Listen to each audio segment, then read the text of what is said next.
God'll get you for that one. Maude is owned by Shout Factory. God'll Get You for That, Walter is produced for entertainment purposes only. Sponsored in part by Finley's Friendly Appliances. Hello, everybody, and welcome to the pilot episode of God'll Get You for That, Walter. My name is Tom Catt, and I'm joined by my co-star, the Toni Homeperm. Hello, everyone. We just finished watching not the pilot episode of Maude, but we finished watching Maude's introductory episode of All in the Family. To those unaware, Maude was a spin-off of All in the Family. Norman Lear approached Bea Arthur of being a guest on the show, and from there, I think it was CBS at the time, or the NBC. Yes, CBS. I think it was CBS producers said, we have to get that girl her own show. Absolutely. And one of the reasons why we decided to do this was because Maude isn't very well known in syndication. No. And from what I've noticed, Maude never seems to do well in syndication. No. And the funny thing is, I mean, everybody really knows Bea Arthur. Everyone knows Bea Arthur from Golden Girls. Yes. And they talk about, all the issues that the Golden Girls explored. Yeah, Maude explored pretty much all of those same issues. And then some. And then some. Prior to the Golden Girls. And I think that's one of the reasons why. And even when, so to those unaware, I am a Bea Arthur impersonator. No. And one of the things that I've been doing is I've been doing a little thing called Maude Live, where it would be me and a small little cast where we would read certain episodes. And one of the things that I've noticed is that people will comment saying, "Oh, I wasn't allowed to watch Maude. Yes, it was not appropriate for us to watch that." And I'm like, "Well, why?" And then, of course, rewatching Maude, I'm like, "She's a very opinionated woman." Norman Lear, not even Norman Lear, but the writers of the show wrote Maude to be a very, very militant, aggressive feminist during a time when that wasn't really the norm. No, like so many people were used to. Oh God! Why? Donna Reed, Mrs. Brady. Thank you, Mrs. Brady. All those. We'll leave it to be June Cleaver. June Cleaver. And Maude broke that. Maude broke the mold. Yes. Maude broke the mold. And it was just. It's always so fascinating to see an evolution because, in true to form fashion, I've watched all of Maude, but I haven't really watched All in the Family except for a few episodes here and there. Right. And when I would watch the All in the Family episodes, it was so nice to see Archie get put in his place. Oh, yes, absolutely. And especially by someone who was not only taller than him, but I think louder than him, too. She really could give him what for. Yeah. And it's fascinating rewatching the introductory episode, and just seeing the interaction between Edith and it's so unfortunate because as soon as Maude started, there was nary a mention of the bunkers. Of the bunkers, there was never a mention of the bunkers after that. And I don't know if that was the thing that they did for sitcoms in the 70s, because they even did the same thing with Good Times and the Jeffersons. Right, because Good Times was a spin-off of Maude. Spun off of Maude. Yeah. Yeah, and you really didn't see... They even changed the names. Florida... When it came to Good Times, Florida remained Florida. Yes. Esther Roll continued playing Florida. Yes. But Henry Evans became James Evans. Right. And they didn't live in New York. They lived in the slums of Chicago. Right. And it's just fascinating to see what the creators and the producers said would work. But that we can certainly discuss. We can certainly discuss Good Times later on because that is definitely a point of interest when it comes to Maude. But we digress. But you bring up a good point because in the All in the Family episode, Archie was saying how Maude had 2 husbands that died. Yeah. But in the show, in Maude, she had 3 ex-husbands and then her present husband Walter. And didn't they say that she had divorced all of them? Oh my God! Now I'm trying to process all that. In Maude, she had 4 husbands. There was Barney, Chester, Albert, and Walter.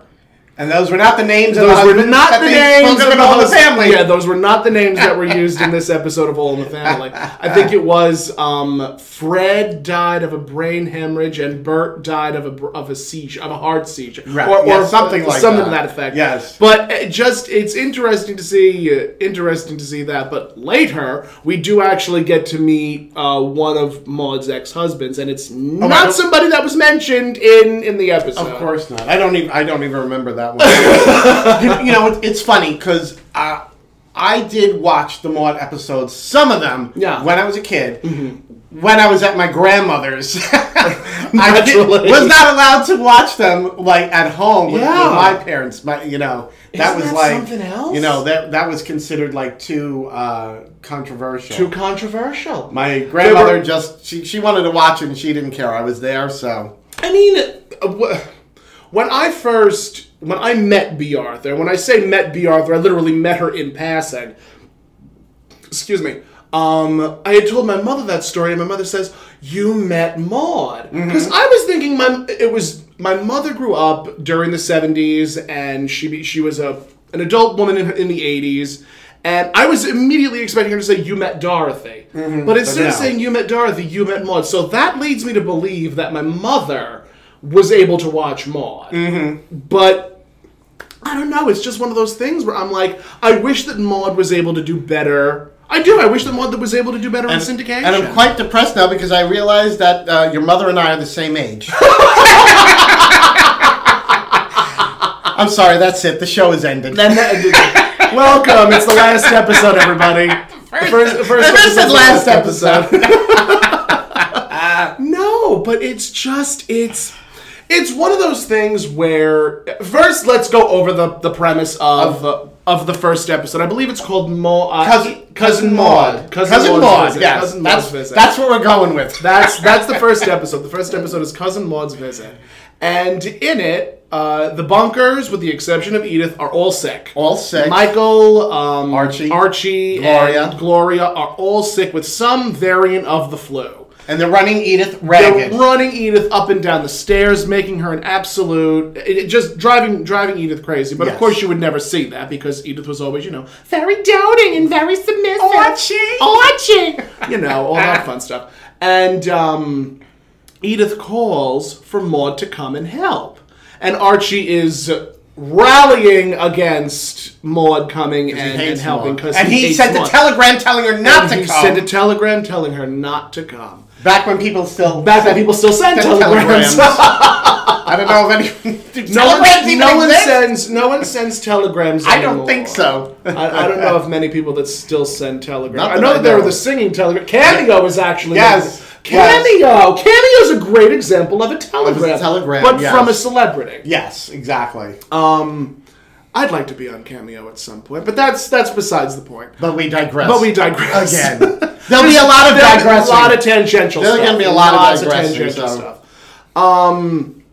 So Maude, going against Archie's wishes, comes and helps. Yes. And it's just you see the blood rush from Archie's face as soon as he sees Maude when he opens the door. And it takes forever for her to get there, though. Well, there's a lot of exposition. Yeah, there's a lot of stuff in the beginning. There's a lot of exposition. And then it just sort of blows up. Yes. Because there were a lot of issues of the day addressed in this one episode. Now, All in the Family has always been a show that was very family friendly, very of the time, very period. It's a very period show. Yes. I think when it comes to the 70s, you sort of have to be a period show.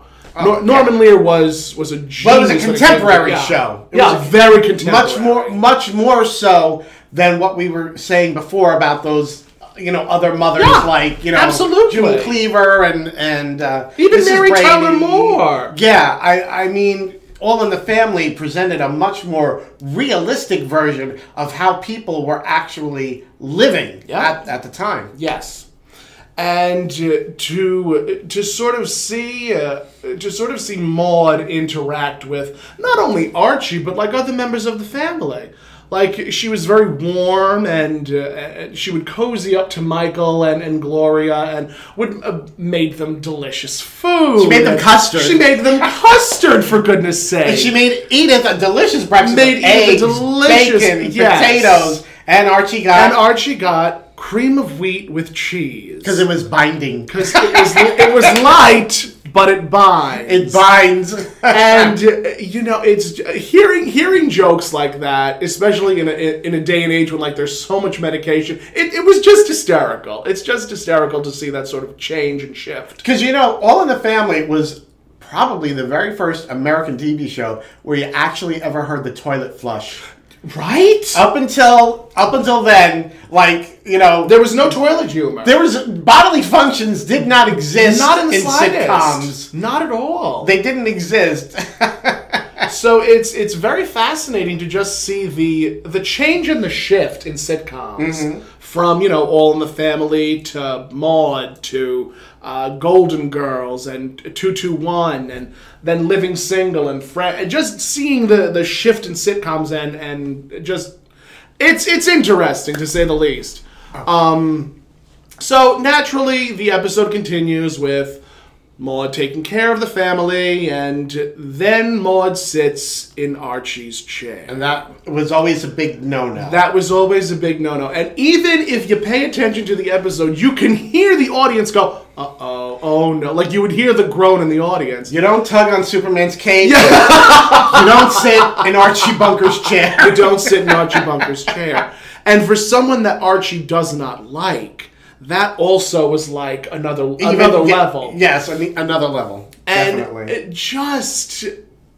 the dialogue between the two of them was so good. It was so good. Like Archie comes downstairs, saying, "You're in my chair. And what are you going to do about it?" And it was, honest to goodness, watching All in the Family and just seeing Carol O'Connor's. I think he won it. Did he win an Emmy for? Multiple. I think he won several Emmys for Archie Bunker, and the things that he says and the things that they said back then, just hysterical and also incredibly problematic. Yes. But the thing is, now, having, lived, being alive at that time, you were not. I was not alive. You were not even alive. I was not even a thought at the time. And I remember watching that show. Of course, I was barely a fetus. But I remember.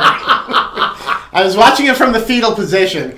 But my parents and my grandparents, they loved that show, and they loved Archie Bunker so much because he was saying things that they said. That they said, not my mother. My mother was she was more on the Mike side, definitely more of a Michael. But my father, he was definitely an Archie Bunker, and the things that he said were the things that... I mean, one of the things one of the reasons why we decided to do the show is just to address these sort of issues that were brought up during these sitcoms during the 70s, and how we're still having the same conversations. I remember even once when I posted on TikTok, I had done lip syncs where I was Maude, right, and I was lip syncing and reacting to Archie's dialogue, and some of the comments were like, Archie was right all along, Archie was this, Archie was that, Maude was such just really, really, really brutal names about Maude's character, and I'm like, where am I? Where are we still in the 70s? Are we still like in this era? I thought it died. I thought it went away. No.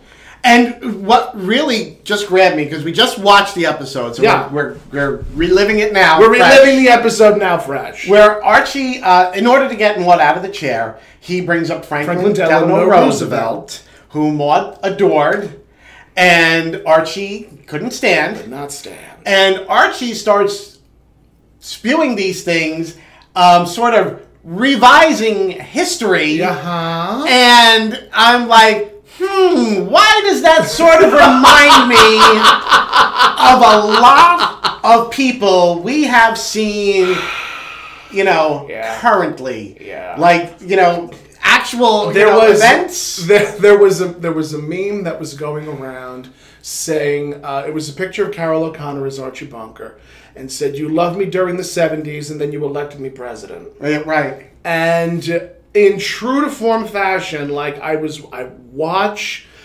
time I watch All in the Family now, all I can see is him. Mm-hmm. All I can see is him. We're not mentioning his name. We're not mentioning the name. We're not mentioning. However, in Archie's defense, over the course of the show, there's growth. He did grow. There is a character arc there. Yeah, but there were quite a few instances. There were a few moments where I'm like, "Oh wow, this is actually a thing that's happening." He said those words, didn't he? Yes, he did. Yeah. Yes, he did. So he actually uses one racist term. Oh yeah, in this episode. There was the one term that he used in this episode, but there was another episode where he did in fact use the N-word. The N-word. I don't remember that one. It was I don't know if it was in, because All in the Family had a series of spin-offs.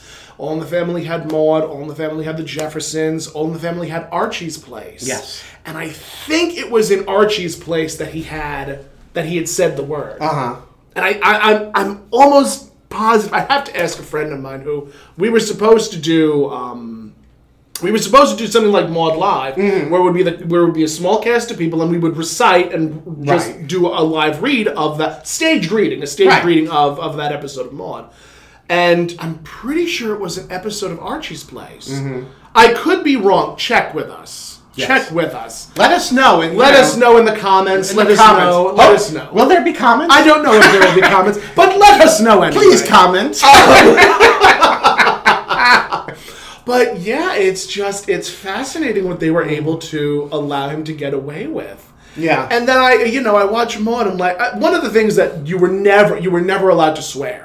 You were never, ever allowed to swear on national television. No. And I think, like, Archie was saying hell and damn, but you were not allowed to say ass. Right. You had to use patootie. Right. You were never allowed to say sex. You had to say whoopee. Right. And if you wanted to say it, you'd have to spell it out. Yes. And that's just look at where we've come. And you look at shows like Two Broke Girls and Big Bang Theory, and just the dialogue. It's all of the naughty. It's funny you bring up the cursing, because I remember specifically on All in the Family. There was one time where Archie was like, he was fighting with Edith, and he was had the phone, and Edith screaming at him, put the phone down, and finally she goes, put the phone down, damn it! And it's like it was one of those moments in time where you're like, but like everything, the audience and Archie, they're all like, are stunned. Oh God! And like Archie's, and he calls Edith out for cursing, and she's like embarrassed, but it was like, it's very. You would never expect a character like Edith to do anything wrong, or do anything bad. So that was, again, one of the reasons why I believe there was an episode where she was assaulted, where she was assaulted. I remember that. And that was a very powerful episode. Yeah. Because you have this sort of pillar of good faith and positivity just be put in that sort of situation. It was, and also there was an episode where Gloria. There was also an episode where Gloria was sexually assaulted. Yeah. And you didn't see stuff like that in a sitcom. You did not see stuff like that in a sitcom at all back then. So, Franklin Delano Roosevelt was addressed. He was Maude's trigger. He was supposedly Maude's trigger. And of course, this was proto Maude. I think it was proto Maude. This was proto. I think we could describe her as proto Maude. She was not fully. Completely She formed. wasn't a fully realized, fleshed out character yet. She was just this sort of foil to Archie. Yeah. And I think that was one of the reasons why. So, prior to All in the Family, Maude was doing not a one-woman show. Bea Arthur. I'm sorry, Bea Arthur. That's where I'm at. Bea Arthur was doing a review called The Shoestring Review on Broadway. And Norman Lear, I think, was a friend of hers at the time and saw her in the show. And then Norman was, I guess, so wowed by her performance. How could he not be? I love the song that she sings in The Shoestring Review. What is she singing that? Garbage. I don't know that. The last line is, "If I am garbage, then take me away." Uh-huh. It is a fabulously funny song. I absolutely love it. Is it on YouTube? You can find it on YouTube, I'm pretty sure. It's absolutely stark. I'll see if I can send it to you, because I also found it on Amazon Music. But Norman was just so, I guess, wowed by her performance that he said, listen, I want you to come out, read for a part, see if you like it. And Bea Arthur was terrified of flying. I did not know that. Oh. She was terrified of flying. Huh. And she flew out and read for the part, and Norman wrote the part for her. And that the rest is history. Like the CBS execs were like, again, we need to get that girl her own show. So they did an actual pilot episode, which will be next week's episode. Well, no, there was a second. Yeah, there was a second one. Episode there were of two her on episodes. All in the Family. Yeah, there were two episodes of All in the Family. And then there was the pilot. Then there was the pilot. Yes. Yep. We know what we're doing. We're professionals. No, there was Cousin Maude's visit. Right. And then there was Maude. Then there was just the episode of Maude. The episode of Maude. Yeah. And then there was the pilot for Maude that was produced, I think, later. Was produced in the following season. Because that's how sitcoms work, where it's like you have the idea, you get the produce. It takes longer than a year sometimes to get a sitcom off the ground. I've been waiting decades for mine. So it's fascinating to have the sort of conversations that were being had. As to get back to the episode, Maude and Archie end up getting into a battle of words over civil rights. Franklin Delano Roosevelt. General MacArthur. General MacArthur. Gibraltar and Yalta. and Gibraltar. Now I barely passed American history, so I'm not that I guess we could say knowledgeable, but you actually lived through that. No, I didn't go that far back. We'd have to call some other drag queens. Call some other drag friends of ours. Yeah, for information about that. So it's always fascinating to see people have sort of like of the time conversations, because even with the Golden Girls, I'm part of so many Golden Girls groups on Facebook, and every time someone's like, well, I heard this on an episode and I don't understand what happened, like whether it was about the AIDS epidemic or just certain jokes and whatnot that people didn't get, like the rabbit died laughing. Do you know the story about the rabbit dying? Yeah. They would used to take the urine samples and inject it into the rabbit. Yes, that used to be the thing. Instead of saying, someone's pregnant, it's like, the rabbit died. The rabbit died, exactly. That was an expression, and it meant you were pregnant. Exactly. And I never thought about it. I guess young people today don't hear jokes like that. If they hear that expression, they're going to be like, "What does that mean? What does that mean? I'm confused. I'm confusion." And then also hearing other jokes like, oh God, I can't think of any other jokes from the Golden Girls. This is a moment in history, friends. But of course, there was things about the Cold War. That today it's like young people don't have a frame of reference for that. So when they watch these older sitcoms, and this is about me. I'm atting myself when I say this, but there are times when I'm watching an older sitcom and I'm like, well, I don't understand that. So you do the human thing and you look it up. You research it. You do your research and you figure out what the hell these people are talking about. Right. And even today, there's still very much civil unrest. There's still very much there's so much going on in terms of civil rights and equality, and you have the Black Lives Matter movement. You have the AAPI. Oh, why can I? It's not an anagram. Oh, for pity's sake. AAPI, which is Asian American Pacific Islander, or something to that effect. You have that movement now happening. There's still the LGBTQ movement, right? And one of the lines that Archie says is, Richard E. Nixon knew how to keep his wife at home. She was always out in the streets running around with he used the term colors, which obviously is a very inappropriate term. Absolutely. And don't read us. Don't read us. That's a line of dialogue. Quoting what the character said to point out how wrong it is. Exactly. And he proceeds to say, "We didn't know they were there." And it was one of those moments where I'm like, they didn't know those people were there. How do you not? How do you not? Especially where did All in the Family take place? Queens. It was in Queens. They were in Queens. I think they were supposed to be in Forest Hills. Sounds about right. I think they were in Forest Hills. That sounds about right. That tracks. Yeah. We'd have to do our research. We'd have to do our own research. But we're usually we're drag queens. So we don't research. We work, we work on the fly, That's it. We work on the fly, is right. Everything is improv. Everything is improv. It's like the girl who's going on, she's having a wig malfunction. You're on next. And it's like, okay. Yep. I guess I'm on. I guess I'm going on with or without a wig. Yeah. So it really is one of those things where you're seeing people continuing to have the conversations that were had such and such many years ago. Yeah. And isn't it just sort of unbelievable that some things just haven't changed? All in the Family was 72? 74? No, I think it started in 70. Yeah, I mean, it was early 70s. It was very early 70s, because I know 70s. Maude was 72 to 78. 72 to 78.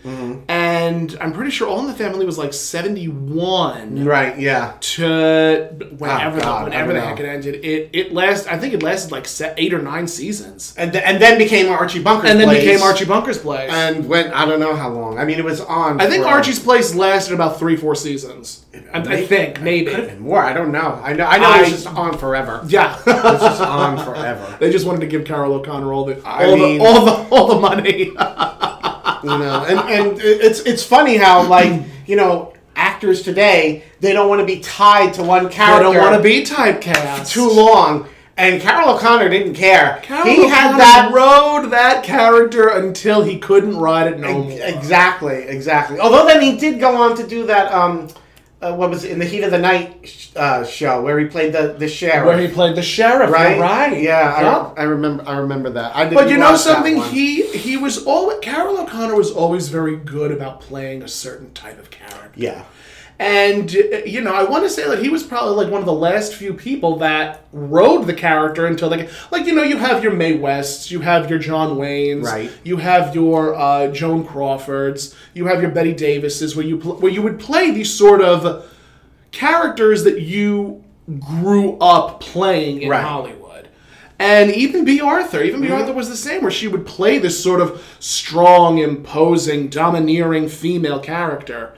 And it's just fascinating how today you won't see actors. No. You'll see actors definitely stretching out their wings a little bit. Yeah. And I love that personally. Yeah. As a character actor, I love being able to play different characters. Yeah. Me too. I mean, even with my drag. Even with your drag, you play different characters. I play different characters because I get bored. Yeah. So, I mean, I can understand that. But Carol O'Connor, as far as playing Archie Bunker. He enjoyed playing those type of characters. And it worked for him because he was able to play it. And he made a lot of money. Yes, he did. Doing it. He was probably one of the highest. He's still making money. He's been dead for how many years? My God, yeah, the estate, I think he died in what, 2000? Something like that. I think he died in 2000. Something like that, yeah. Because I remember, it had to have been 2000, early 2000s. Mm-hmm.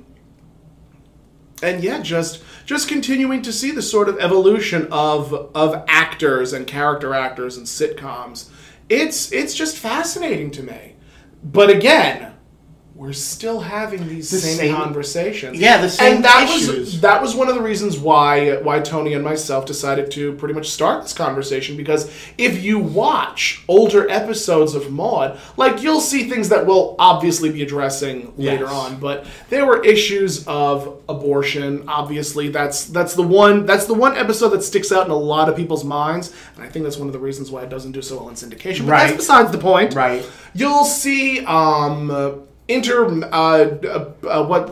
the hell is it called? Premarital relations, premarital sex, homosexuality. You will see homosexuality. That was the first show that I, as a young child saw, and I can't wait till we actually get to that episode. But just to touch on it briefly, where they dealt with homosexuality, and I was like, yeah, that's me. That's me. No, it's true. Because the thing is, like, I envy young kids and young people today because there's so much more representation of the LGBTQ population than when I was a kid. And I mean, when not to age you. But, please don't age me any more than I already have. But when you were younger, there was only so many ways to represent a queer identifying individual. But the thing is, queer people have existed for years, and we'll obviously be addressing more on that later on when we get to that. When we get to that episode, but to focus squarely on this one episode, and you're seeing Edith run around ragged. You're seeing Archie be Archie. Like, there were times that Tony was laughing, and I'm just rolling my eyes because I'm like, oh, Archie. Why? Well, he was sexist. He was bigoted. He was sexist, racist, homophobic. I mean, xenophobic. Every phobic. He was. Yeah, and yet the American audience loved him. Loved him. So, because I think one of the beautiful things that I love about Norman Lear is that he'll take these characters and he'll make them do awful things, but he'll still make them likable. Yeah. And, even there are certain episodes of Maude, there are certain episodes of not All in the Family. Well, yeah, All in the Family. Like, Norman Lear I say this, Chuck Lorre is the Norman Lear of today. Because Chuck Lorre has so many sitcoms. So many sitcoms under his belt. And Norman Lear had a lot of sitcoms under his belt. Yeah, he changed the face of American television. Yes, he did. He very much did. And God bless him, he's still alive today. Oh, is he? Yes, he is. I didn't know that. Norman Lear, I'm pretty sure he's either 99. Wow. Yeah, him, Rob Reiner, Betty White. Who else is somebody that's up there? Mel Brooks is still kicking. Just all these marvelous actors and directors and producers that we've known for years, still kicking, and still. I even think that Mel Brooks is producing. I could be wrong in saying this, but I think he's also producing a History of the World Part 1 musical. Really? That wouldn't surprise me. I think I remember hearing something about that. And then there's also the possibility that he'll be retiring. So who knows? Yeah, who knows? It's funny though, talking about all the things about Archie, racist, homophobic, xenophobic. There, not only did he use that term about African Americans, but even to Mike, he used a term about him being Polish. Yeah, a term that is very much frowned upon in society. And I mean, and he said these things, and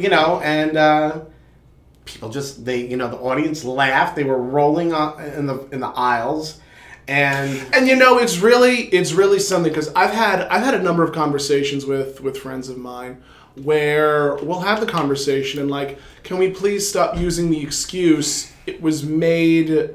No, what what the heck is the phrase? It's a certain phrase where it was a product of its time. Of its time, yeah. A product of its time. And, you know, I don't like... That is such a very difficult thing as a white queer person to, I guess, grapple with. Because you're queer? Yeah. Oh my God! Who knew? Get me out of here! I do love that joke. I love that joke so much.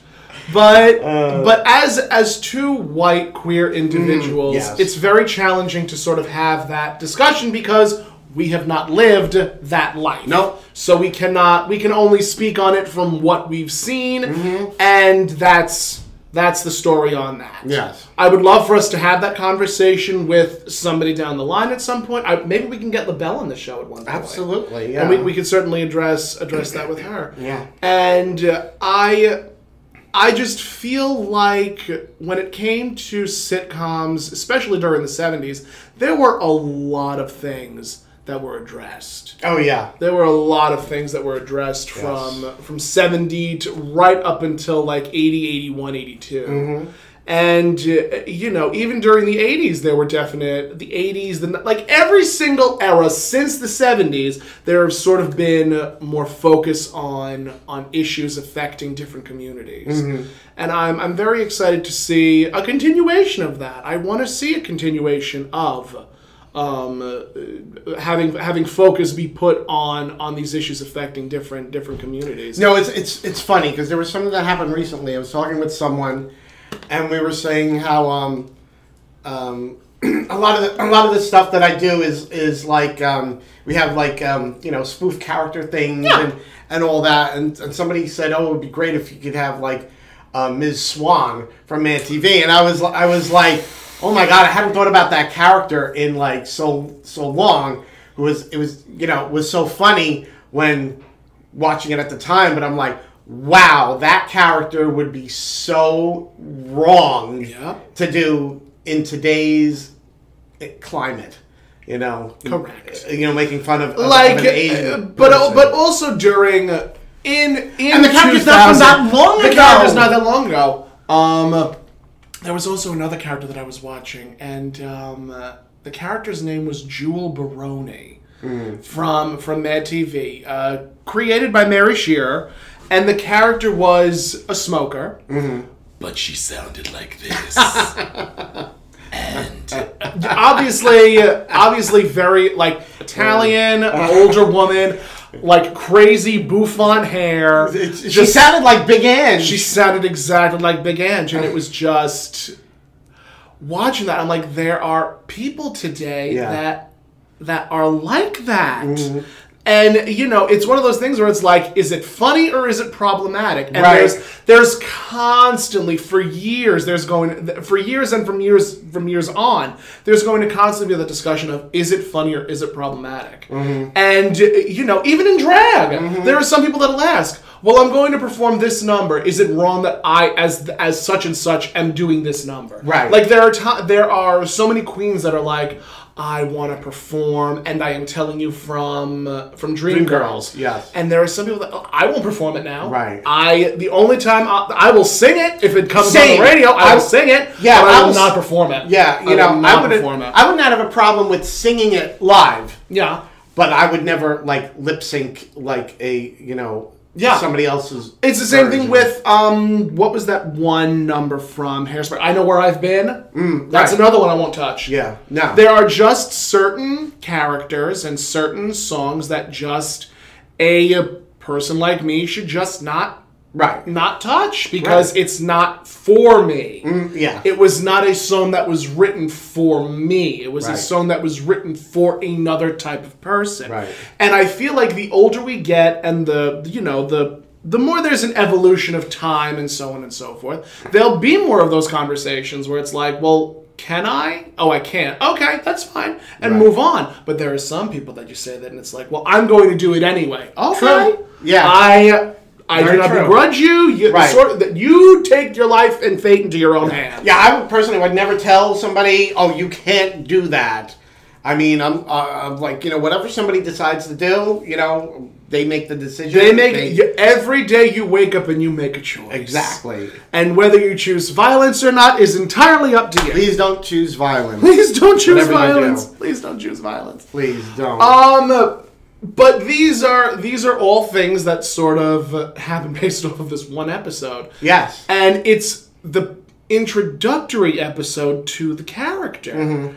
So for all of these things that we've mentioned to sort of be addressed in this one episode, I mean, again, it's like, I will repeat this until my dying day. I am still very saddened that Maude does not do all of that well in syndication. I think you could maybe catch Maude on, like, Cozy TV at, like, 12 in the afternoon or 12 midnight or some of that effect. You can only... But you see All in the Family all the time. The Jeffersons. Oh, all over. Even, like, Good Times. You'll see... what else will you see a lot of in syndication that does well from the 70s? Oh, from the 70s? The Brady Bunch. Obviously, the Brady Bunch. I mean, even the Partridge Family you'll see a lot of. Yeah. A lot of those very vanilla, Vanilla, not so controversial. Not controversial, not threatening. I mean, I think the most, biggest, issue on the Partridge Family was when they all got sprayed by the skunk and had to take a bath in tomato juice so they didn't stink for their gig. That's another thing that we'll definitely touch on. That when it came to certain things on Maude, there were things that were written that I knew that Bea Arthur wanted to say. Mm-hmm. I'll give you a great example. There was one episode where Arthur wanted Maude to perform, I think, supercalifragilisticexpialidocious for a show. Uh-huh. And Maude was like, why? Why are we doing that? And Arthur's like, oh, well, I love it. It's so fun. It's so fresh. It's so great. And then Maude's like, of course you like it. It thoroughly repels me. And then she ends up saying, Arthur, don't you know that you've said 5 4-letter words? Because, I mean, a 4-letter word back in the 70s was actually a bad 4-letter word. A curse, yeah. Like a swear. And it really is one of those things where it's like, I hate vanilla. I can't stand vanilla. I'm always the type of person that, even when it comes to arguments with my own family, I am very liberal. I am very much like this. Me? I'm liberal? No. How impossible! I couldn't imagine. But I'm also on the internet. I'm very outspoken. If you see me in my house, I'm a totally different person. I'm very quiet. You wouldn't believe it, but I am. I believe it. But that's just... And when I was watching Maude, I'm like, this is a woman who is very much in charge of her own destiny. Mm-hmm. She's had 4 husbands. She doesn't give a frick about... One of the things that Norman Lear did was he called Maude and this is Norman Lear's words, a bullshit liberal. Mm-hmm.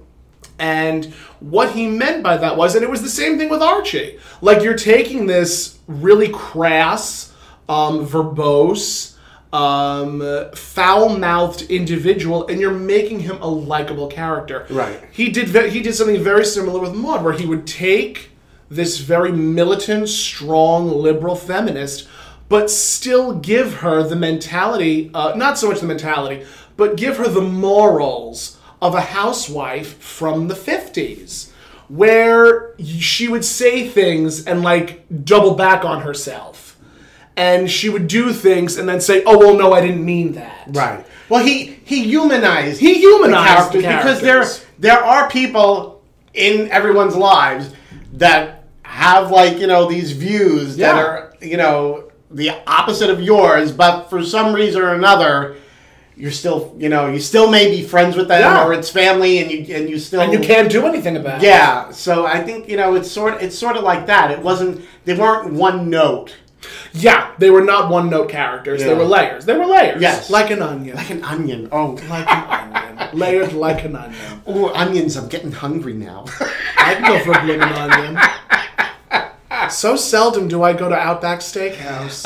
Sponsor us, Outback. Sponsor us. Oh, we're trying to get this. Oh, I love them. Yes. I eat there every day.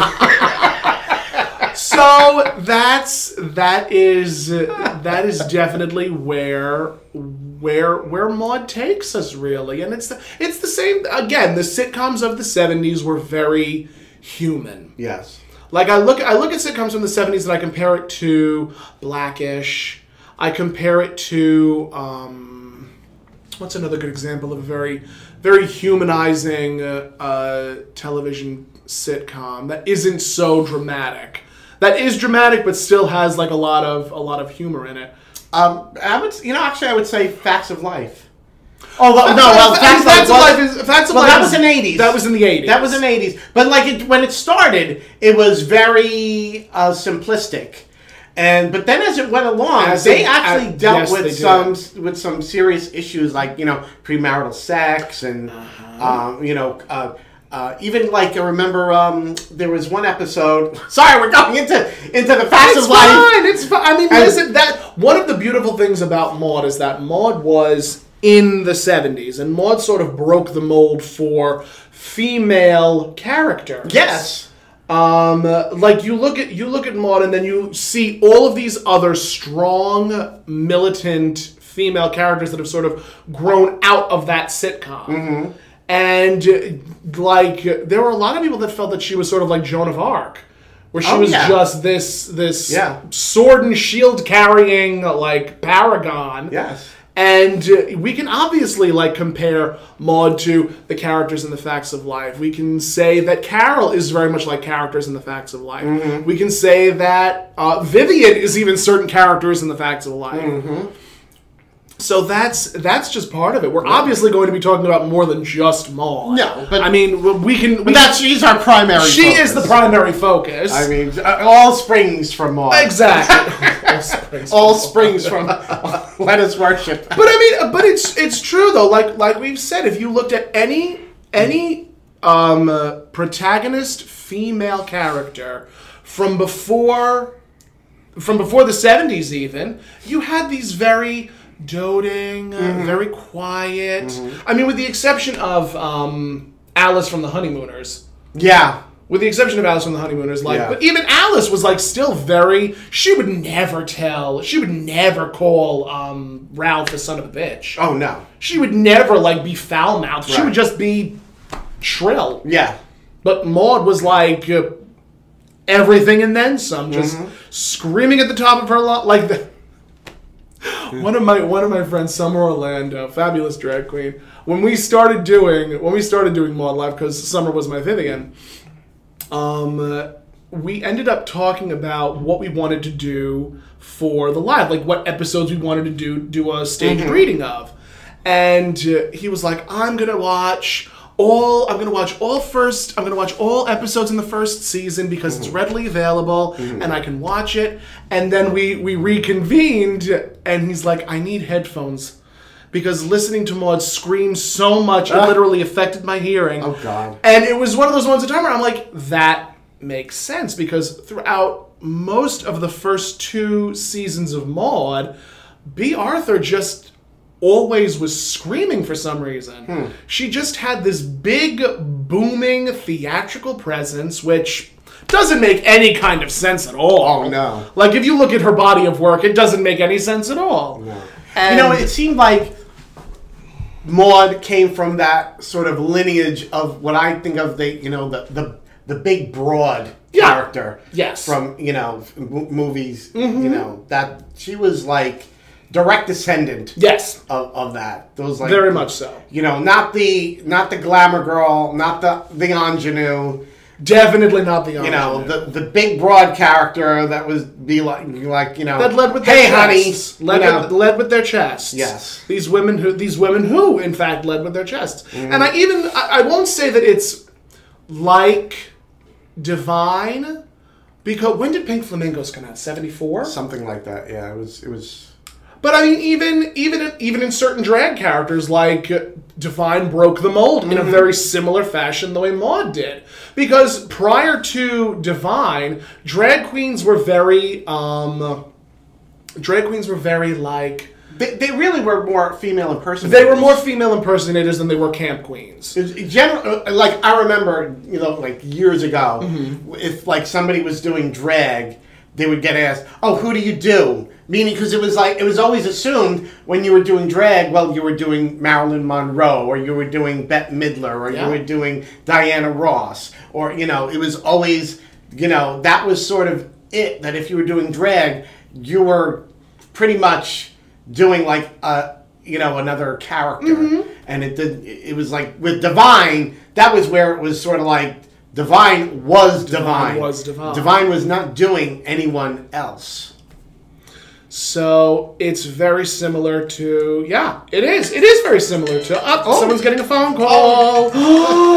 Someone's getting a phone call, and he didn't. I should have. She didn't lower her phone. I can't believe she didn't mute her phone. I can't believe I did that. I don't know who it is. I'm not speaking to them. Welcome to God Will Get You for That, Walter. God, the most professional. God will get me for that. God will get you for that. God will get me for that. So it really is similar. It really truly is similar when you look at Maude, and then to just see the body of work that has led from that sitcom. So for it to not, I feel like I've said this about 4 times, to see it not stay in syndication or do well in syndication is a crock. It's a crime. I think it's a crock and a crime. It's a crime. So let's continue on now with the episode. What ends up happening? Yes.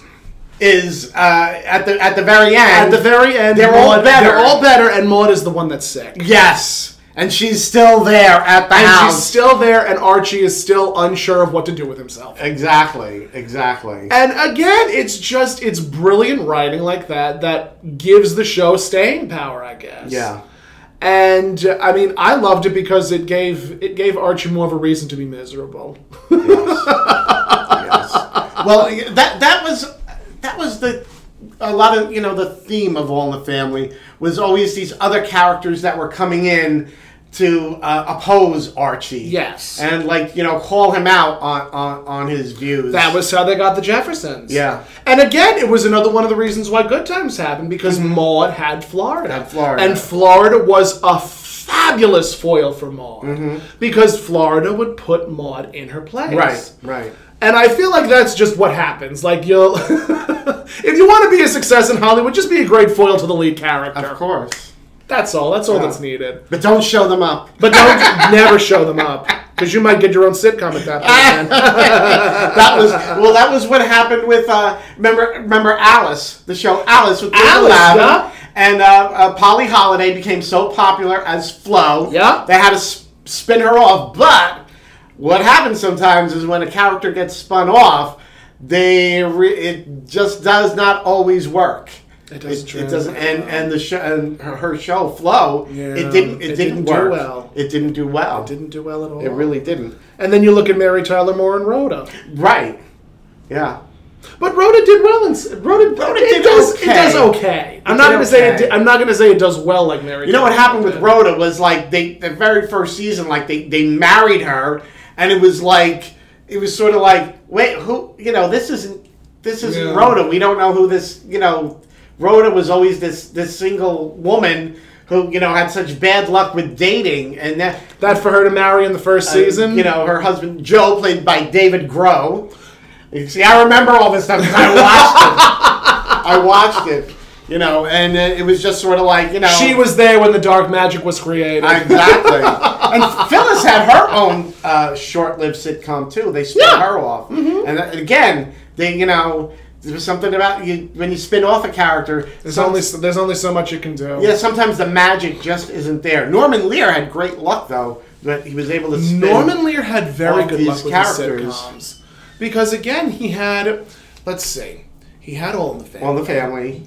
Maude. Good Times. The Jeffersons. I don't remember what Different else. Strokes. Oh, he did Different Strokes. I'm pretty sure he did Different Strokes. Oh, and of course, well, and Facts of Life was spun off from Different Strokes. So, No. Wait. We have to research. We have to research that. No, I think it was. Wait, hold on now. Oh, we're going to Google this because now I'm curious. We have to Google this. I'm very curious. And of course, my phone is not on the 4G because why? Because I didn't give him the Wi-Fi pass. Maid isn't there, and they're supposed to be having these people over, so Blair just starts cooking, and her stuck-up friends are like, what are you doing? And Joe has a sort of a similar instance with her friends where they want to do something that's not quite good legal. And not quite legal or something, and she's like, no, I'm not doing that, and it's like, and then the two girls both realize that they've sort of they've changed, like having because they got thrown together, like in the second season they changed up the whole thing, and it was really just concentrating on the four girls. And Mrs. Garrett going, girls! Well, that was honestly one of the reasons why Charlotte Rae left the show. And Cloris Leachman came in. The reason why was because Charlotte Rae wasn't the focus. Mrs. Garrett was no longer the focus. It was all about the four girls. Mm-hmm. And it was one of those moments where I'm like, okay, as an older actress... You take the good, you take the bad. You take them both, and there you have. The facts of Hollywood. The facts of Hollywood. And it really... But, obviously we'll talk about this in a later episode. There's a lot to unpack when it comes to Maude. So much to discuss. But it was even one of the reasons why Esther Roll and... Oh, what is his name? Not James McCoy. What is his name? John Amos. John Amos, yes. John Amos. They both left the show because JJ was getting... JJ Walker. Yeah. And Jimmy Walker, yeah. Jimmy Walker. And the same thing happened with Family Matters. Yes. They were actually just talking about that recently, about, the mother... Julia White as Urkel. Like in the second season, he controlled everything. The show went from being about that family. Went from being about Family Matters to being about Urkel. And they were I think it was around the fourth or fifth season that the mother, whose name escapes me, just up and left. She wouldn't come back for the show because it became all about Urkel. And they even just eliminated one child. I think they did. You're right. I genuinely think you're right. Just all of a sudden, just wasn't there anymore. So we are reaching the end of our show. Oh my god! Who would have thought that a 26-minute episode could invoke that much conversation? Oh, just wait! The next episode is going. There's a lot because I'm remembering a lot of things that happened in that episode, but I'm very excited for this adventure. I hope you are too. I had a lot of fun in our I did too. Initial outing of doing this. It's only going to make us closer friends. Of course. Until we stab each other in the back. Until we stab each other in the back. That's what drag queens do, these days. That's why I call myself a female impersonator. Oh, that was a female you were impersonating? But if you want to follow us, you can at the God'll Get You For That podcast, which will be posted where? It'll be in the comments. I'm not really sure. I know it's going to be in as many places as possible. So most likely, we're going to get to that. So just for I'm thinking what's going to happen is we'll do the 2-parters as one episode. Mm-hmm. I think we'll do that. Does that sound serviceable to you? The 2-parters. 2-parters. Which 2-parters? Any 2-parters. Of Maude? Of Maude. Oh, yes. Okay, that makes sense. Rather than focus on each episode individually, do the 2-parters or even the 3-parters. I think there was one episode that was 3 parts. Oh, my goodness. And we can obviously... We'll work it out. We'll work it out in editing. But if you would like to follow me, you can at that Tom Catt on all forms of social media, from TikTok, Facebook, YouTube, all of it. I'm there. It's all good. It's all there. And if you would like to follow Tony, you can at... pretty much anything Toni Homeperm. And it's Tony with an I. Toni with an I. Toni with an I when I'm doing that. It's going to be her one-woman show, Toni with an I. Toni with an I. I like that. I think it's great. I gotta get on the phone with my lawyer now. Oh my God. Toni with an I. Yes. But thank you so much for listening. Thank you, everyone. We'll see you on the next God'll Get You for That, Walter. Yes, we will.